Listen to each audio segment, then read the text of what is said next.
Specialistët për hetimin e krimeve të Komisariatit të Policisë së Shkodrës kanë referuar materialet në prokurori, ku ka nisur procedimi penal për shtetasin MG 40 vjeç, banues në fshatin Grudere, pasi në një automjet në pronësi të tij u konstatuan 15 metër kub lëndë drusore e dyshuar e prerë në mënyrë të kundraligjshme.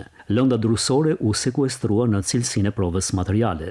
Ndërkohë, specialistët për hetimin e krimeve të Komisariatit të Policisë Malësi e Madhe kanë referuar materialet në prokurori, ku ka nisur procedimi penal për shtetasin LK, 47 vjeç, pasi ka ushtruar dhunë fizike ndaj xhaxhait të tij. Nga specialistët e sektorit të qarkullimit rrugor janë referuar materialet ku ka nisur procedimi në gjendje të lirë për një 15 vjeçar, pasi nuk i është bindur urdhrit të punojësit të policisë për të ndaluar motomjetin pa targa që po drejtonte.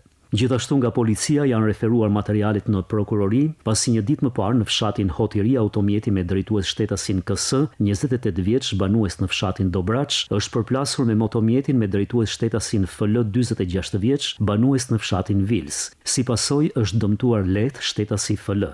Materialet procedurale për të gjitha rastet në fjalë janë referuar prokurorisë pranë gjykatës së shkallës së parë të juridiksionit të përgjithshëm Shkodër për veprime të mëtejshme.